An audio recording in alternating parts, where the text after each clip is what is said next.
Ladies and gentlemen, I'd like to welcome you to the Final Fantasy Marathon. As some of you know, Payday, Divine, and I are huge Final Fantasy fans, and we figured in celebration of the upcoming release of Final Fantasy VII HD, we figured we'd give the series a whole ton of attention. So we have 6 videos in this marathon. And all we hope you really enjoy. So for the first 2, we're going to focus on a big reason we love this series, the characters. So in today's video, we're going to count down the top 10 Final Fantasy male characters. We'll be judging them based on their design, personality, usefulness, and how likable they are. There are rules though. No villains, we'll cover that soon. Also, if we like a character that you don't like, that's fine. More power to you. Just say who you have to put. A big warning, there will be spoilers on this list, so be prepared. Now let's battle.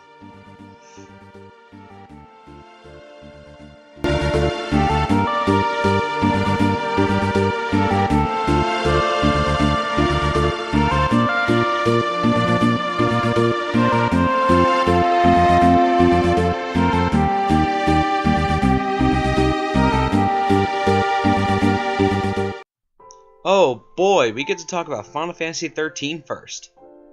Alright, this game isn't that bad, but I do have pros and cons of it. While I have to admit the paradigm system was interesting to say the least, I thought upgrading weapons was cool, and I liked the character designs, and to be honest, the graphics and sound are great.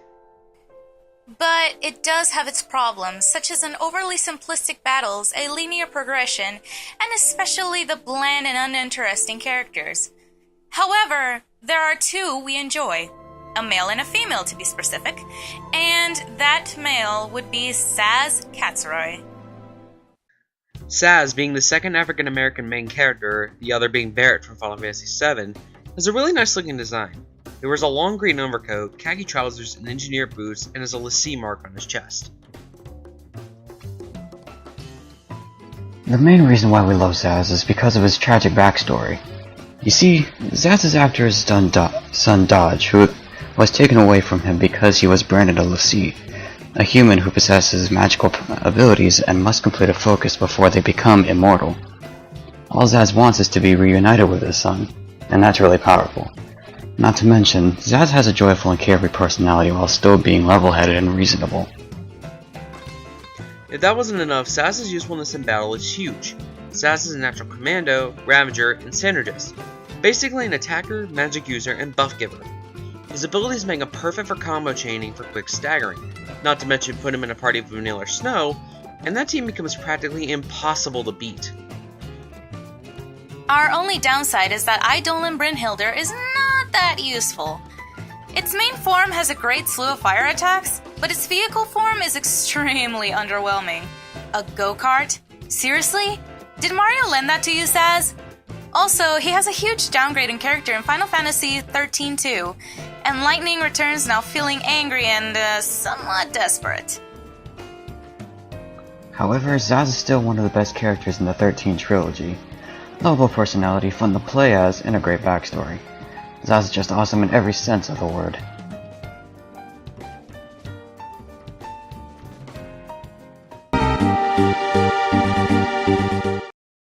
Final Fantasy V is iffy. The story is fine, the job class system is a lot better than 3, and the characters are very basic. But Jesus fucking Christ is this game hard. This is definitely the hardest game in the series, as enemies can kick your ass faster than X-Death opens the void.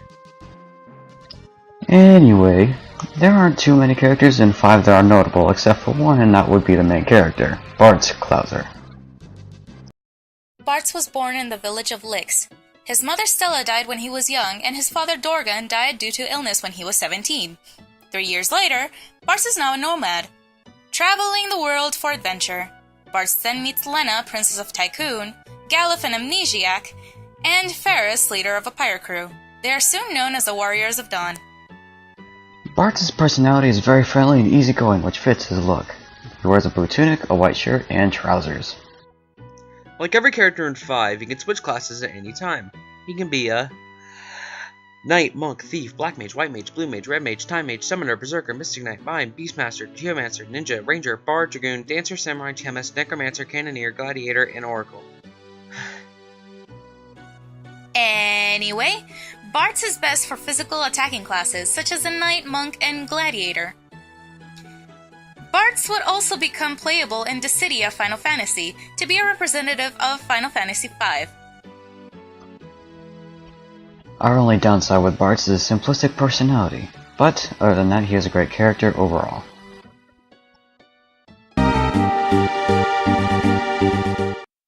Fuck. Final Fantasy 12. Why? What's wrong with it? I hate this goddamn battle system. I hate these goddamn characters. I hate these locations. Dude, calm down. At least we have Bosch. Bash, a knight who was wrongfully accused of murdering King Raminas, is definitely a better character than Balthier and Vaughn. First, his design. He has a muscular yet thin build for someone his age, and he wears what looks like pirate clothing. Bosch is very loyal and professional in his attitude, seeing as he was a knight, doing anything to fulfill the promises his friends had made. Contrasting Balthier and Van's cocky attitudes, Bosch is more level-headed and intellectual. As much as I hate 12, I can say that Bosch is a force to be reckoned with. He has the highest HP growth out of all the characters, while some have the same amount of strength as Vaughn. And while his magic skills aren't that good, he is still a great character to have in your party. Interestingly enough, Bash is voiced by Keith Ferguson, who's voiced characters like Blue from Foster's Home for Imaginary Friends, Marluxia in Kingdom Hearts, and would even voice Cambrath in Dissidia. That's awesome! Bosch is a great character, good personality and fun to use. He's the best character in 12.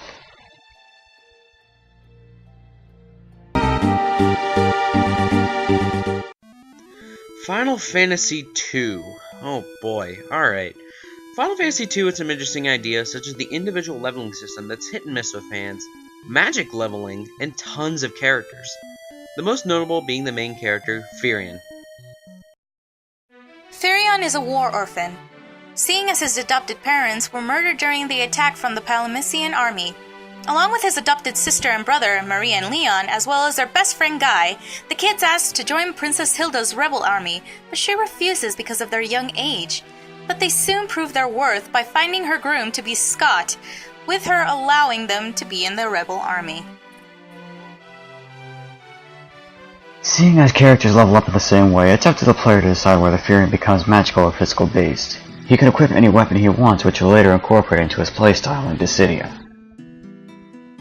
Firion's only downfall is the mysterious past he has is never revealed. Who were his parents, and how did Maria and Leon find him? It's never explained. But other than that, Firion is an interesting character.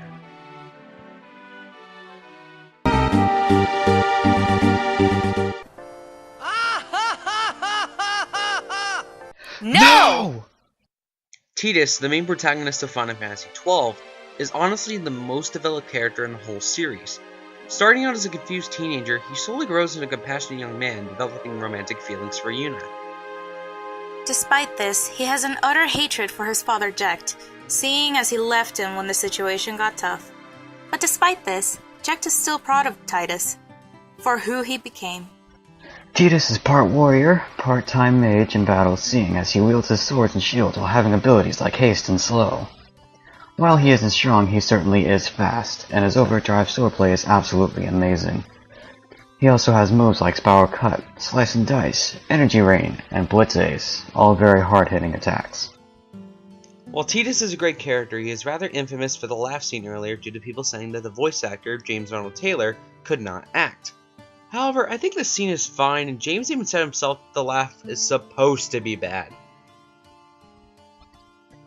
Tidus is definitely an interesting character. He's got the best character development of Final Fantasy X. He's fun to play as, and his relationship with Yuna is very strong.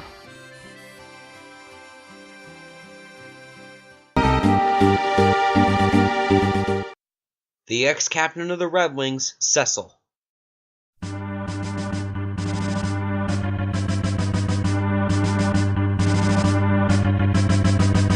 Cecil was raised in the Kingdom of Baron and was raised to be a Dark Knight.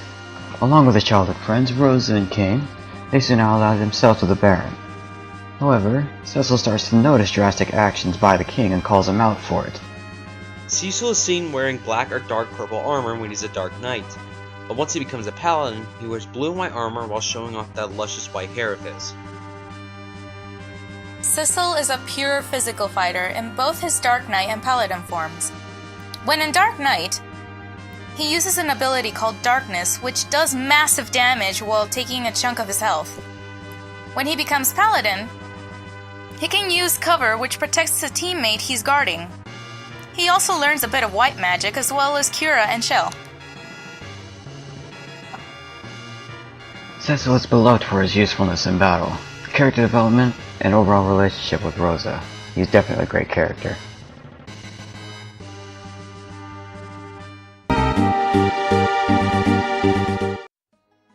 Final Fantasy VI is definitely one of my personal favorites in the series.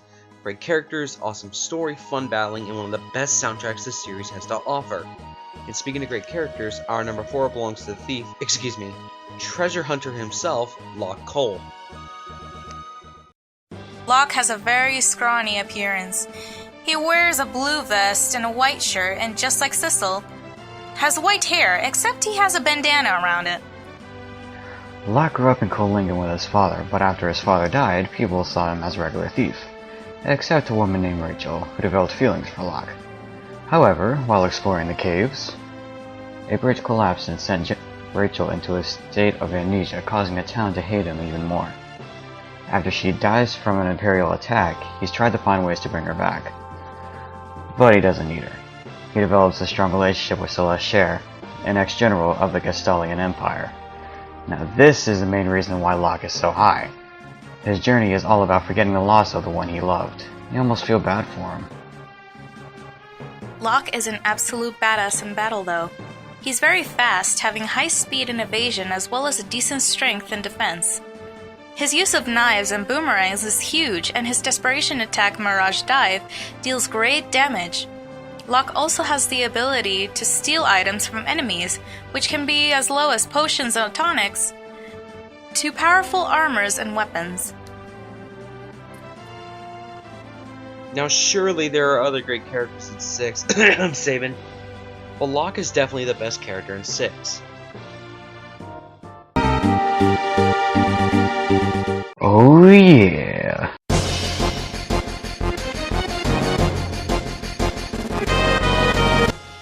Cloud Strife is definitely one of the most iconic characters in the series, for better or worse. Cloud was born and raised in the town of Nibelheim. When he was 15, he became a part of Shinra's military, but he didn't fulfill his dream of being a soldier. However, after witnessing his idol Sephiroth burn his hometown, he left Shinra and later joined a resistance group called Avalanche, joining the likes of Barrett Wallace and childhood friend Tifa Lockhart. Cloud finds out that he holds memories of his best friend Zack after he was gunned down. Cloud even wields the Buster Sword in memory of him. All Cloud wants is to find out the truth behind him, seeing as Shinra made him forget his own memories. In battle, Cloud wields that almighty Buster Sword, and this sword is huge! 6 feet long and a foot wide? On the sword are spots for the orbs known as Materia, which Cloud can use to learn powerful abilities like Ultima and summon monsters such as Bahamut. Cloud can become a huge force to be reckoned with when he has those orbs equipped to his sword. In Dissidia, Cloud is a very powerful fighter, focusing on his great strength to easily decimate his foes. He also has a great amount of speed to rush down on his enemies. He was even confirmed playable for Super Smash Bros. 4 as DLC, making him the first non-Nintendo character in the game. He was also playable in the game called Erhen's God Bless the Ring, along with Tifa and Sephiroth. Cloud is definitely one of the most popular characters in the series. However, Cloud really, and I mean really, got downgraded with each passing game he was in. His personality went from a confident person to a cold and stoic life form. It's at its worst in Kingdom Hearts and Advent Children, where he's a very, very mopey person. However, Cloud is still an awesome character, and it's no wonder he's so popular.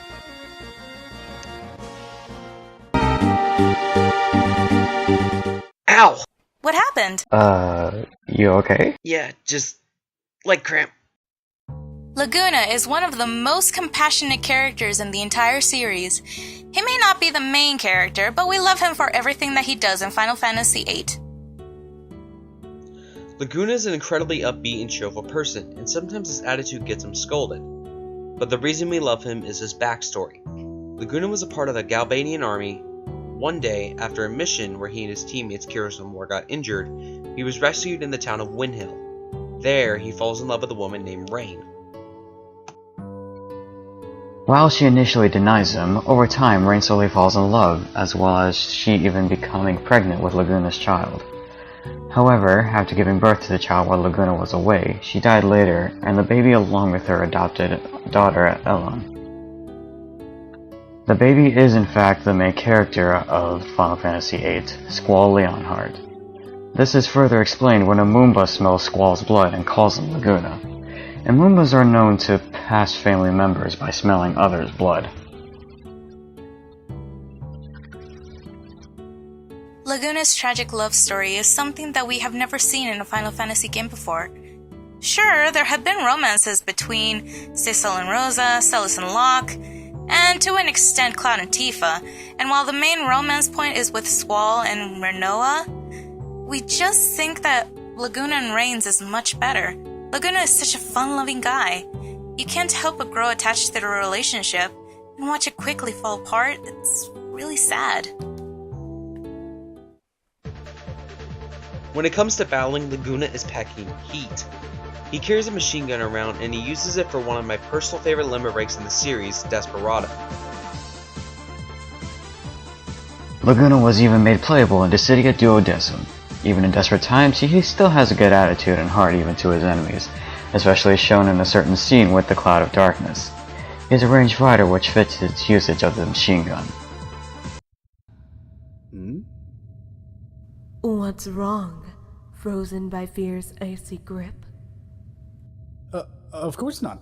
No, not at all. Just I was just admiring your appearance is all. Not any particular part of your appearance much. Go, oh, leg cramp. Oh man. Oh. Laguna is definitely one of the greatest characters in the series. We love his personality, his gameplay, his backstory. What's not to love about him? However, as much as we love Laguna, one guy beats him.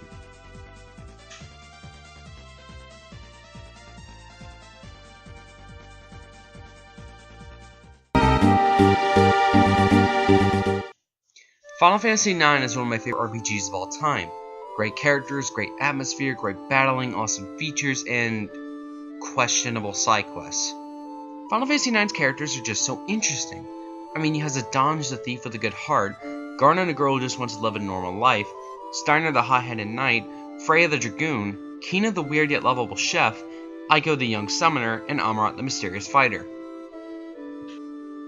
Wait, aren't we missing one?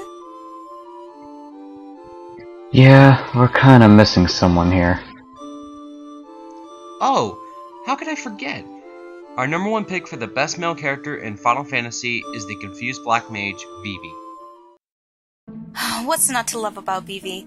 Vivi is a young black mage who's shy, clumsy yet gullible. He's a child, but we love him for how tragic his story is, as well as how he matures as he goes on. Vivi finds out that he is in fact a black mage created in Dali by Queen Bran. Vivi, while initially shocked over time, forgets he is a doll because he gained something a doll shouldn't have: emotion. Vivi actually experiences emotions the more mature he gets. He starts to become confident and strong of himself. He starts to become human. Vivi is just so lovable by how attached you get to him. You want to see the young mage turn into a confident young man. You want to see how powerful he can get, and you want to see how far he will get in life. Vivi is a black mage in the purest form. He learns various elemental spells such as Fire, Blizzara, Thundaga, and even devastating ones like Flare and Ultima. Vivi may be low in HP, but he has the highest magic stat in the game, even beating Garnet and Eiko. But he gets even better when he enters trance. When he enters his trance form, he gains the ability to double cast magic. That means, if you wished, you could give double doses of Flare and Ultima and Vivi soon becomes a devourer of your soul.